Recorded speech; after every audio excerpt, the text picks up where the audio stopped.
It's none of your business. It's my business. No, Anyway, are you in the bed with him? You said it still isn't done. Wait. She's 22 years old now. Wait, 12 years old, where was she at? In foster care. So I was more worried about getting her out. Why didn't you get her then? Why didn't you have the DNA done so you could have got her out of foster care? We've seen messy couples before, but today, it's grandmama drama. Two young parents come to paternity court, but it's their moms doing most of the fighting. Sherry Lang and Eva Brown are going head-to-head, while Judge Lake is caught in the middle like a referee. Ms. Lang have been waiting in agony to find out if you're indeed the biological father. Right out the gate, Ms. Lang insists Ms. Brown slept with her son's best friend. That's why she doubts baby Janelle belongs to her boy. Ms. Brown nearly leaps from her seat shouting, "That's a lie!" And you can feel the tension climbing by the second. Miss Brown slept with my son's best friend from the sandbox best friend. Then Brown drops a bomb. She claims she caught her man cheating with 50 to 100 girls. Girl 100? That's not a boyfriend, that's a whole rotation. Even Judge Lake looks shook, trying to figure out if they're here for a paternity case or to film cheaters. Your mother lied for you, girlfriend. No, I don't have no reason to lie to her. Knock it off. I don't have no reason to lie to her. And just when you think it can't get louder, the moms start fighting like it's their relationship. Ms. Lang calls Brown's mama out for meddling, while Brown fires back, "Are you in the bed with him?" The audience is hollering, and Judge Lake is like, "Order in the court before I order y'all out." Mr. Lang. Okay, Mr. Lang is the My daughter be the pet. Mr. Lang is the pet. We rewind the story. When Brown found out she was pregnant, Mr. Lang was thrilled. He even took the doctor's note to school bragging about being a dad. But later, his so-called friend Mr. Dixon whispered, "That baby could be mine." And from there, the doubt started growing. Then find out you're pregnant, and what happened? I was at the doctor. I came home and I gave him the paper saying I was pregnant. Brown swears she never touched Dixon, calling him an enemy out to stir up drama. But then Ms. Lang testifies that during a kitchen fight, Brown admitted to being with Dixon. Brown yells, "That's a lie!" And the courtroom is officially chaos. I'll see him walking to her house, to her apartment, while I'm like walking down the street, things like that. Yeah, pictures together, hugged up. Was this before or after the baby was born? Before. Despite all that, Lang was right there at the hospital, cutting the cord, signing the birth certificate, holding baby Janelle with pride. Even Grandma Lang admits she held Brown's legs during delivery. Y'all, this family is messy, but at least they were in sync for one day. Mr. Lang was there when the Yes. baby was born? Yes, he was there the And so whole was I. labor You and signed the delivery. birth certificate? Yes, he did. You did? Yes. Cut the umbilical cord. But then, baby hairline gate. Lang whispers, "Mama, what's up with this hairline?" Grandma tries to calm him down, but you know once folks start comparing hairlines, doubt creeps in fast. Facebook receipts even show Lang posting, "Say we don't look alike. Boy, that's all me." Did you think the baby was yours? He thought it Yes. was his. Can I interject right there? He thought it Yes, was ma'am. his. She looked like him, to me too, right there. Brown claps back, saying if he loved the baby that much, why hasn't he seen her in months? Lang accuses her of blocking visits. She fires back that the child screams like she doesn't even know him. Folks, this isn't paternity court. It's a Facebook comment section in real life. But in this courtroom, we call it the way we see it. It should be about you two. But I hate to break it to you, baby. Judge Lake finally asks the mothers to explain themselves. Ms. Lang admits she did get into the Facebook fights, leaving opinions on the kids' drama. Brown's like, "She even called me a giraffe." The courtroom gasps while Judge Lake pinches her nose in disbelief. You wouldn't let me? Why every time I text him and say, You wouldn't let "Come me? get used to her," because when when you you come and never get text her, me. she screams and cries like she don't know you, like she's screaming bloody murder. Even Grandma Collier admits she once offered to pay for a DNA test because the drama was too much. But nothing ever came of it, until today. Judge Lake knows the only way to end this shouting match is with cold, hard science. Cue the envelope. I had no doubt whatsoever. So the tables turned once you had that doubt. Right. And you got the doubt from the kitchen conversation. Right. About her sleeping with the best friend. Right. The results are in. Jerome hands the envelope to Judge Lake, and she is ready to spill the tea on who the father of the child is. Do you think the father of the child is Mr. Lang? Well, let's find out. Here comes the results, people. Mr. Lang, you are not the father. Are you? Mr. Lang slumps in his chair, devastated. Brown refuses to admit who the real father is. Judge Lake shakes her head, reminding everyone the DNA doesn't lie, but this child deserves stability. And just like that, the case ends in heartbreak, with more questions than answers. It doesn't lie. I don't want to talk about this no more. Okay. So you do know, but you just don't want to talk about it. All right. We open with pure heartbreak. Brittany Markham Love steps into court saying her childhood was a complete nightmare. Foster homes, no father figure, and betrayal at just 12 years old when she found out the man she called dad might not be her real father. The pain in her voice? You feel it immediately. Ms. Markham Love, you're here because you say your childhood was a complete nightmare. Wow. You claim your mother, Ms. Nasiri-Poor, lost you to foster care and left you torn between two fathers. Brittany explains she met her other possible dad, Mr. Goldston, only once, at age 12, for ice cream. That was it. No, I love you, daughter. No bond. Just one meeting. Imagine carrying that emptiness all your life. I got put in foster care, had to live with complete strangers. I don't have respect for authority or anyone telling me what to do, or even Shireen. I don't have a close bond with her. Meanwhile, Mr. Tucker, the man on her birth certificate, insists he always believed Brittany was his child. He says he only found out at a custody hearing when the mother suddenly claimed she wasn't sure. You can see the hurt flash across his face as he relives it. Barely talked to him on Facebook, but it's never been, no, oh, you're my daughter, nothing like that. So now, Mr. Tucker, you obviously were under the impression that this was your biological daughter as well. Yes. Her mother, Ms. Nasirapur, jumps in to defend herself, saying she told Tucker from the start it could be between him and another man. But Brittany cuts through the excuses. This wasn't about adults fighting, this was about a little girl left lost and broken. Just like Brittany's hurt. Brittany's torn apart. No, but I did not want her to know none of this until she was able to understand it. My mom told her. No, she should have known way before this. Way before what? Like when she was a baby. Judge Lake asks the obvious. Why didn't anyone order a DNA test years ago? Tucker admits he never did because I felt in my heart she was mine. But feelings don't replace facts. And watching Brittany's tears, you just wish someone had given her those answers sooner. Mr. Tucker, back then, when you say the test should have been taken, did you consider taking one? Why didn't you? I mean, that's kind of a good Because question. I didn't find out. Why not just say? Then, the drama. The mother reveals Tucker actually walked out on them when Brittany was a baby, to go get married to another woman. Yes, you heard that right. Brittany and her mom were at home while Tucker was off at his wedding reception. The courtroom gasps. And she's a month old. His cousin comes over and asks where he's at. I said, I don't know, he's playing basketball. He went and got married at his reception. So that's when it all fell apart, and I still... Tucker fires back, saying she cheated with a pizza guy. Judge Lake literally stops the court to clarify, wait, the pizza man is the other possible father? Messy and tragic all at once. You trying to put this on me? Not once, but twice. You talking about, you cheated on me with a pizza guy though. You were in LA. You said you were living in LA. She accepted it. So I was in love with him the whole time, and I'm still probably... Finally, the truth spills. During the time of conception, the mother was with both Tucker and Mr. Goldston. She admits she honestly doesn't know who Brittany's biological father is. Watching Brittany's face in this moment, pure devastation. And You slept with during the time of conception. Yes, ma'am. And you yourself honestly don't know which one is Miss Markham Love's father. No, I do not. And I was honest with Mr. Goldston as well. I told him when I was like 5 months pregnant, he could be the possible father. Through the tears, Brittany confesses she doesn't even feel comfortable calling her mom, Mom. That word carries too much pain. She says, she's Shireen now. The distance in her tone hits like a punch. Your daughter. Because I know she's ashamed of me. She's ashamed of me. I love her with all my heart. I love my daughter. I can tell. She's my and baby. that's why you're here, because you're in court. I'm here to support her because because I want her to right know. your wrongs. Brittany then looks at Tucker and Goldston's photos side by side, trying to see herself in one of them. Mr. Tucker is who I know, she says quietly, but you can hear the longing for something more, a real secure answer.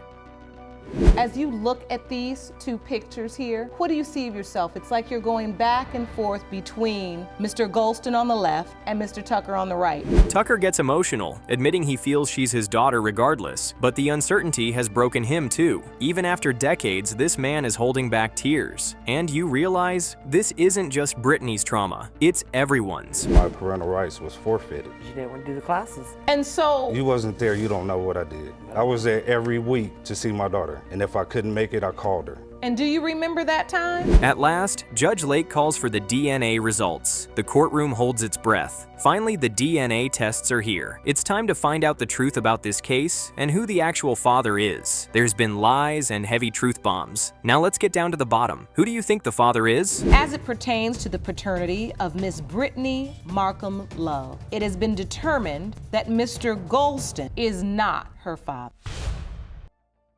Judge Lake consoles her, telling her that while today didn't bring closure, it brought clarity. She can now begin her true search. Brittany, in tears, nods. Her journey isn't over, but at least she finally knows where not to look. You help her, you understand? Good luck to all of you. Court is adjourned.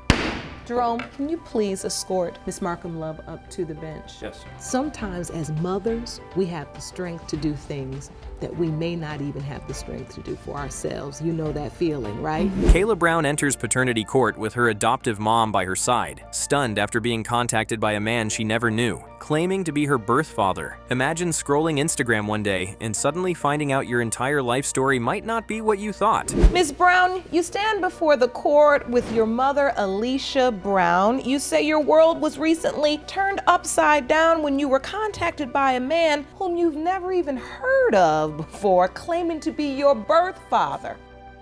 Mr. Hampton walks in, emotional from the start. He says he's been searching for Kayla for 20 years. He even claims he named her Kayla himself, was there for her birth, and still remembers every detail like it was yesterday. Hello, Mr. Hampton. Thank you for joining us today. Hello, Your Honor. Thank you for being here. So, we just heard. But Kayla pushes back. If you were there, why wasn't I with you? Why did I grow up adopted instead? The pain in her voice is raw. Hampton tears up, saying he couldn't take her at the time, but cried all the way home on the plane.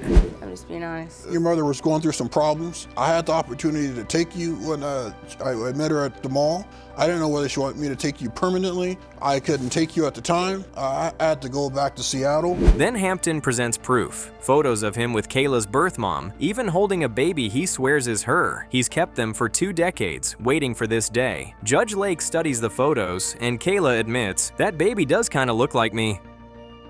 Okay, now we're getting somewhere. So, the exact date of Ms. Brown's birth is the exact date of your Kayla's birth. Exactly, Your Honor. And you named this baby Kayla. Exactly, Your Honor. The twist? Hampton says he even paid child support for Kayla in Alaska, though the adoptive mom swears she's never heard his name in her life. This case just flipped from heartwarming reunion to total confusion. To get a paternity test, Your Honor. I don't know why. I mean, I'm 20. I'm 20 years old. But she's still my daughter, Your Honor. That's a long time to go without seeing your child you love so much. The adoptive mom explains she took Kayla to multiple DNA tests as a baby, with 3 or 4 different men tested, but never once Hampton. The fact that he was never on the radar at all has everyone scratching their heads.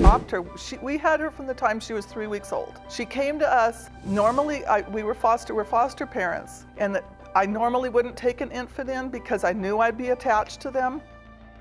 Hampton swears he contacted social services years ago, trying to claim his child, but the mother's disappearance stopped everything. He shows a letter from 1994 confirming he had reached out. He's shaking as he insists, "I never forgot you. I celebrated your birthday every year." Because, Your Honor, I didn't. Jerome, I didn't forget about her, Your Honor. Every year you put her name on a birthday cake. That's right, Your Honor. Because I wanted to show her, because I knew someday that I would find her. Kayla breaks down, questioning him. If you really wanted me, why didn't you find a way? She compares it to what she would do for her own child. Sleep in a car, go to a shelter, do anything. That moment hit hard. I've made some bad choices, Your Honor, but I've never run from any of my children, Your Honor. I've ran to them, Your Honor, and that's why I'm here today, right here in court. Finally, Judge Lake acknowledges this is one of the biggest mysteries the courtroom has seen. With emotions pouring from both sides, she calls for the DNA envelope. The tension is unbearable. Your Honor. Jerome, the envelope? Yes, sir. Would you like to say one more thing before we get to the results? I've gone through a lot the last 20 years, Your Honor. This is my life, Your Honor. Finally, the DNA tests are here. It's time to finally find out the truth about this case and who the actual father is. There's been lies and heavy truth bombs. Now let's get down to the bottom. Who do you think the father is? In the case of Brown v. Hampton, pertaining to 20-year-old Kayla Brown, Mr. Hampton, you have desperately waited for this answer. You are not her father. Kayla, surprisingly composed, comforts him. "Don't be sorry. It's okay. I'm fine." She's stronger than anyone realized. Hampton, though devastated, says he's just grateful she grew up in a loving home. That can't be right, Your Honor. But that is me in the picture. I don't know what's going on here, Your Honor. This is where paternity secrets destroy our lives and our perceptions and what we believe to be true, because it may, in fact, The courtroom is left silent. A man who fought for 2 decades learned the truth wasn't what he hoped, but he still got closure. Judge Lake sums it up perfectly. Paternity secrets destroy lives, but the truth is the only way forward. Don't. Sorry.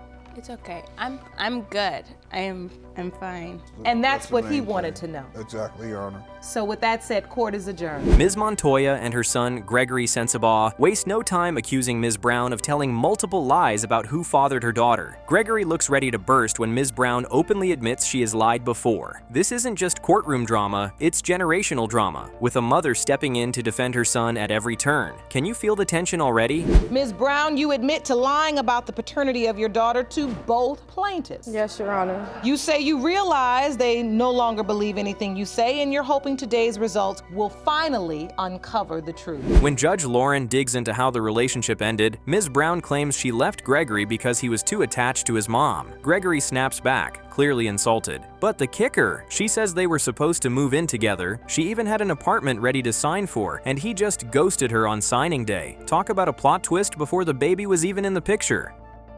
It ended when we were supposed to, we had a conversation, and he had said that he was ready to man up and move in together. So I had found an apartment. I had an apartment that was... Gregory fires back with accusations that Ms. Brown was still talking to her ex at the time. Meanwhile, Ms. Montoya is having none of the side drama. She jumps in to remind everyone the main issue is the lies and the lack of closure about the child. This back and forth feels like a family feud colliding with a soap opera. For days later, after I left California. No, you called didn't. me 3 days that I made it into Oklahoma. No, you didn't. Then comes the infamous calendar evidence. Ms. Brown admits she was intimate with both Gregory and her ex during the same time frame. She's literally color-coded the days in green and blue to show who was involved when. Even Judge Lauren seems momentarily stunned at the level of detail here. Talk about organized chaos. I just want to get to the bottom of this and see what it is, because there was no closure. So, Ms. Brown, at some point you almost end up with another guy. But Ms. Montoya catches an inconsistency. She says Ms. Brown once told her she flew to Oklahoma, got off the plane, and started throwing up, implying morning sickness. Now, Ms. Brown swears she never said that. Watching these two debate the logistics of a trip while implying hidden motives? Priceless courtroom drama. With both men on a calendar, okay? In green are the days you were intimate with Mr. Sensabaugh. Yes, ma'am. In red is outlined. The emotional stakes rise when Gregory describes being shot 6 times, in the head, arm, back, and butt. After nearly dying, he says all he could think about was whether the baby might be his. Ms. Brown insists she called his mother, not him, but Ms. Montoya pushes back hard. The tension here is razor sharp. You could cut it with a knife. So does he have to die for the truth to come out? What happened? He's been shot. And that's the lifestyle that I didn't want to let my daughter leave with. You was messing with him at the time of his life. Gregory says he's always thought the child looked like him, and he wanted to be in her life without even waiting for a test. His mom is nodding along fiercely. Ms. Brown sits stiffly, giving almost nothing away. The emotional divide between wanting a relationship and doubting it's even possible is huge here. Same difference. This is the picture that I seen on Facebook. You saw this picture on Facebook? Yeah, and I inboxed her because I wasn't getting no answers from my son. With the other, like, daddy right there. Did you inbox her because when you saw the baby, you felt like... Enter Ms. Montoya's timeline of lies. She explains how she bought a home DNA kit, waited 2 months for Ms. Brown to send it in, and then got results showing 0 probability Gregory was the father. But then, week 14, she hears Ms. Brown might have swabbed another one of her kids on purpose. Judge Lauren's eyebrows practically hit the ceiling. Correct. Please explain to the court what happened then. That's when I created this timeline of lies and I submitted it to the court, if I can show you. Let's take a look at that. Yes, ma'am. Okay. The timeline of lies is week 1. I purchased the DNA test. to which she agreed to take. Ms. Brown admits she delayed sending the kit because she didn't want to know the truth. When pushed about the swab switch accusation, she says she only said that out of anger. Ms. Montoya, though, isn't buying it, especially since her son got shot again after the fake test period. Drama overload. That there was zero probability of paternity. But then what happens on week 14? Week 14, I get told by my son that she said she lied and that she swapped one of her other kids on purpose. Gregory accuses Ms. Brown of posting pictures online like he was the dad, which sparked fights with her ex. Ms. Brown explains she didn't want her ex's family thinking the baby wasn't his. Translation, she was keeping both men guessing until she could see who the baby looked like. The courtroom air is thick with disbelief.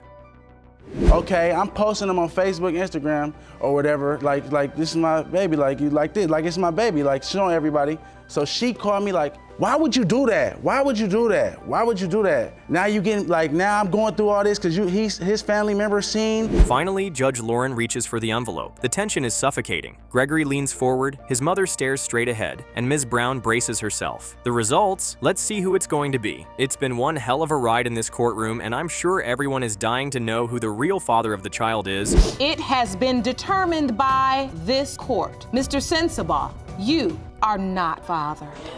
Ms. Montoya says she's not crushed, just hoping her son will move on, marry, and have a child he can raise from birth. Gregory admits he feels relief knowing the truth. Judge Lauren even throws in some life advice about leaving dangerous environments behind. And with that, the courtroom battle is over, but not before delivering one of the most tension-packed paternity reveals ever. I really want him to go on with his life, get married, have a baby, and be able to be in that baby's life from birth. And I wish the best for him and his future. How do you feel, Mr. Sensabaugh? Honestly, I feel relief. I got the truth. Mr. Wiseman thought letting his buddy crash at his place was just being a good friend. Instead, he's now in paternity court, claiming that buddy Mr. New thanked him by allegedly sleeping with his girlfriend, Ms. Duncan. And the drama? They're here to find out which of these two men fathered her 2-year-old son, Brett. This is about to get messy. Defendant was a good friend of yours and you let him move into your home. You claim he repaid your generosity by sleeping with your girlfriend. Right away, Mr. New insists their relationship started innocent, just friends, until Ms. Duncan told him Mr. Wiseman wasn't treating her right. I mean, can we get a scoreboard for how many times we were just friends has been said in this courtroom? Spoiler, it never ends well. Mr. New, you claim when you first moved in, your relationship with Mr. Wiseman's girlfriend was strictly a friendship. Mr. Wiseman recounts how it all began. She'd already cheated on him with Mr. New's cousin. Then came those late-night friendly talks in the living room. And just like deja vu, history repeated itself. Talk about the friend zone turning into the danger zone. Her name is Ms. Duncan and she will be joining us shortly from her hometown. Mr. Wiseman. Yes, Your Honor. Please tell me about this paternity. When Judge Lauren asked how he found out, Mr. Wiseman drops it. A family member told him. That's how bad it was. Even her relatives were like, bruh, you need to know. That's family-level intervention right there. You know, sugar-coated, whatever they did, and next thing you know. Okay, so Mr. Wiseman. Yes, Your Honor. How did you even find out Mr. New had slept with your girlfriend? And here comes the awkward image. Mr. Wiseman says he'd walk in and find them all wet from playing with the water hose, hugged up, then watch her walk away from him like he was invisible. This is not a rom-com. This is betrayal with a splash zone. You know, they was becoming too close of friends, and they finally told me, like, look, we know for a fact that they been doing stuff together. Mr. New claps back, saying they were already broken up at that point because Mr. Wiseman cheated on her multiple times. Oh, the hypocrisy is thick here. If the shade gets any deeper, we're gonna need flashlights. Your Honor, that was after Brett was even born. That was when me and her was already together. No. And she was at her grandma's house. Lie again. Well, she likes playing. She was at her grandma's house because they was already broke up because he cheated on her so many times and she was letting it go. Tension skyrockets when Judge Lauren has to tell Jerome to physically stand between them. At this point, I'm wondering if we're gonna get DNA results or a boxing match. I'll let her do what she wants. Yeah, she don't nobody but me. Okay, hold on. Mr. New, you gotta watch your language in this court. Jerome, please stand in between. When asked how their romance actually started, Mr. New says he can't even explain it without cursing. Sir, if your love story requires censorship, that's probably a red flag right there. You gonna have to get it together, or you gonna have to go. Yes, ma'am. What happened, Your Honor? When you talk, say it respectfully. I will. Keep cursing, and you be gone. And then, bombshell, Ms. Duncan joins in remotely. She admits she did in fact sleep with Mr. New while still in a rocky relationship with Mr. Wiseman. Honesty at last, but with that calm tone like she's just confessing to eating the last slice of pizza. All right, I think it's time we hear from her. Joining us from her hometown. She explains that she confided in Mr. New because of problems with Mr. Wiseman, and yes, Brett was conceived during that time. Folks, this is basically the Maury Show, but with more order in the court. Duncan, thank you so much for joining us. We understand you could not be here today per your doctor's orders because you are pregnant, and we understand. And Mr. Wiseman throws another twist, claiming Ms. Duncan told him Brett was his child at birth. Meanwhile, Mr. New swears they were already together when the baby arrived. Two completely different realities. Same baby. Confided in at the time, and Brett, me and Tyler did sleep together at the time that Brett had been conceived. Ms. Duncan admits she told both men at different points that Brett might be theirs. Ma'am, this is not how you run a paternity lottery. No wonder Judge Lauren is giving her the side eye through the monitor. so, did you sleep with both men during the period of conception? Yeah, I did. And you did not use protection with either man? The DNA test envelope makes its grand entrance, and you can feel the air thicken. Judge Lauren opens it, and even she can't believe what she sees. It's almost as if no one was expecting what the results revealed. Ready to kill the suspense? Well, here are the results. Bet. I got him to say, Mom, Bet, all man. that. Yep. We need to find out. You all betting while Brett is losing. Right, exactly. You all betting? Brett is not losing because I take care of him. Brett is losing because there is care of an Brett, and I'ma keep doing issue it. regarding his paternity. Mr. New's head drops in disappointment, while Ms. Duncan nods slowly, like the truth finally clicked into place. And somewhere in the background, you can almost hear the ghost of Jerry Springer whisper, "Take care of that baby." As it relates to the paternity, and any child that doesn't know for certain who their father is in a difficult position. I think it's time for the results.